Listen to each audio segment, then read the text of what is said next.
Hello friends, welcome to my YouTube channel. Hello बड़ी माँ, कैसी हैं आप? आपने जो गुड़िया और ड्रेस भेजी थी वह बहुत ही सुंदर है। मेरे सारे दोस्तों को बहुत अच्छी लगी।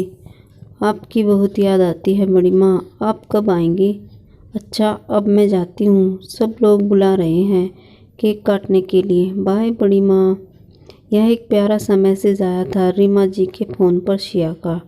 शिया रीमा जी की नातिन है जो उन्हें बड़ी माँ कहकर बुलाती है और आज शिया का जन्मदिन है।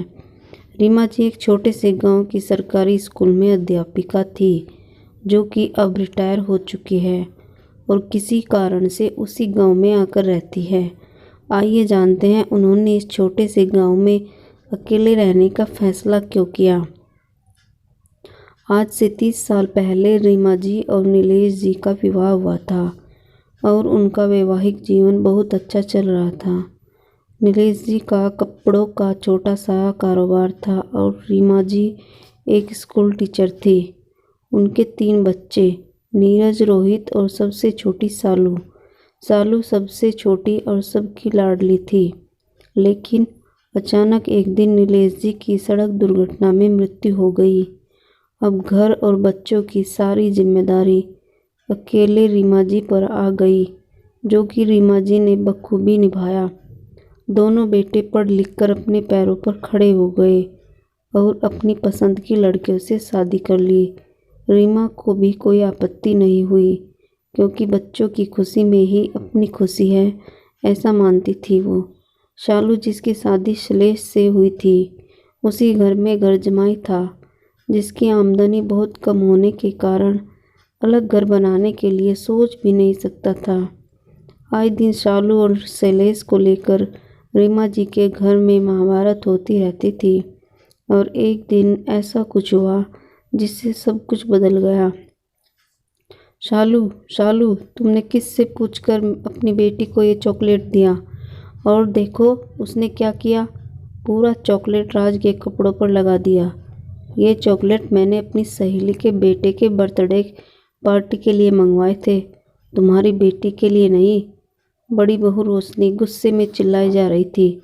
लेकिन मामी, मैं तो राज को चॉकलेट खिला रही थी, वह तो गलती से गिर गया, शिया ने कहा।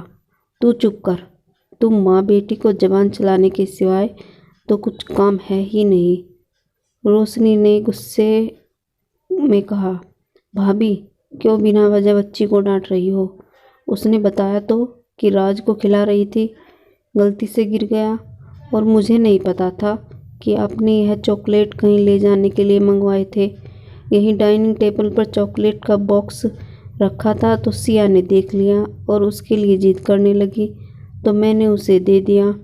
ये मेरा घर है, मैं जहाँ चाहूँ वहाँ अपनी चीज़ें रख सकती हूँ, और तुम मियाँ बीबी कम थे क्या जो इसे भी पैदा कर लिया हमारे सर पर नाचने के लिए? और क्या छोटी, जिसे आवारागर्दी करने से फुर्सत नहीं, वह काम क्या करेगा? बस भाभी, बहुत हो गया। आपने मुझे और शिया को कहा, मैंने सब सुन लिया, लेकिन शैलेश जी के लिए मैं एक शब्द नहीं सुनूंगी। और आप लोग किस घर की बात कर रही हैं? क्या यह घर मेरा नहीं है? क्या मैं इस घर की बेटी नहीं हूँ? ये घर तब तक तुम्हारा था जब तक तुम्हारी शादी नहीं हुई थी, और शादी के बाद लड़की का घर उसका ससुराल होता है, मायका नहीं। तुमने किसी अनाथ लड़के से शादी की तो उसकी सज़ा जीवन भर हम क्यों भुगते? शैलेश से शादी का फैसला तुमने लिया, हमने तो तुम्हें मना किया था। बस बहू, बहुत हो गया। अगर किसी का समय ठीक नहीं हो तो उसे इतना भी नीचे नहीं गिरा देना चाहिए कि वो उठने की कोशिश ही ना करे।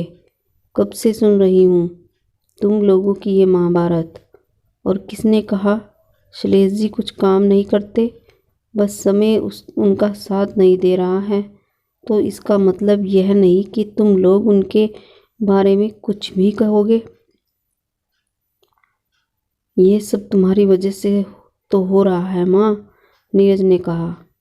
नीरज और रोहित भी तब तक वापस आ गए जो बाजार गए थे घर का सामान लेने। हम भी थक चुके हैं माँ रोज़ रोज़ की इस किचकिच से और उनकी जिम्मेदारी उठाते उठाते। और अब तो शिया की पढ़ाई का भी खर्च हमें ही देखना पड़ता है।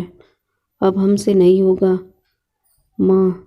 लेकिन नीरज, रोहित, शालू कहाँ जाएगी? तुम ही लोग सोचो। बहुओं का तो मैं समझ सकती हूँ, लेकिन तुम तो उसके सगे भाई हो। भैया सही कह रहे हैं माँ। रोहित ने भी नीरज का साथ देते हुए उसकी हाँ में हाँ मिलाया। आपने और पिताजी ने तो एक घर भी नहीं बनाया माँ। हम आज तक एक किराए के घर में ही रह रहे हैं। रीमा जी इससे परेशान होकर बोली कि अब तुम लोग ही फैसला करो कि क्या करना है। इसका समाधान तो निकालना ही होगा। यह रोज़ रोज़ के झगड़ों से मैं परेशान हो गई हूँ।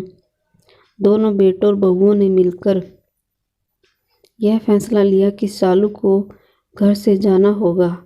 जब रीमा जी ने इसका विरोध किया तो बड़ी बहू रोशनी ने कहा, माँ जी आप भी क्यों नहीं शालू के साथ ही चली जाती, हमारी भी भला टले। रीमा जी ने फैसला मंजूर कर लिया और बेटी दामाद के साथ दूसरे शहर में नए सिरे से ज़िंदगी की शुरुआत की।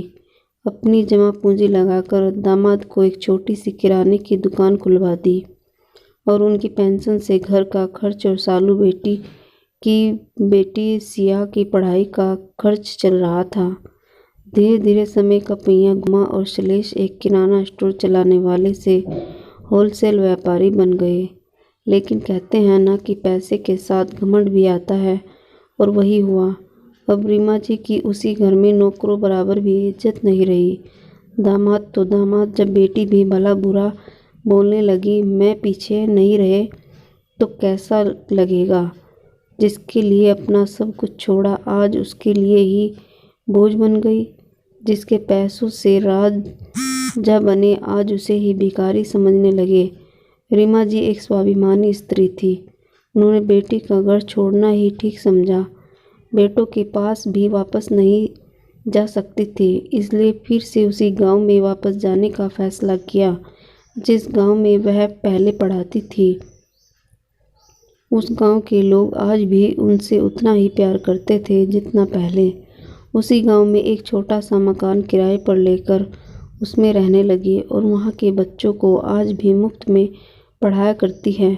उनके जीवन यापन के लिए उनकी पेंशन पर्याप्त थी, बल्कि वह उससे दूसरों की मदद भी करती थी। गांव वाले भी हमेशा उनकी मदद को तैयार रहते थे और उन्हें गुरु माँ कहकर बुलाते थे। दोस्तों, ये पारिवारिक कहानी आपको कैसी लगी कमेंट में ज़रूर बताएं, और अगर अच्छी लगी हो तो हमारे चैनल को सब्सक्राइब ज़रूर करें। मिलेंगे एक नई कहानी में, तब तक के लिए नमस्कार। स्वस्थ रहिए, मस्त रहिए और मुस्कुराते रहिए।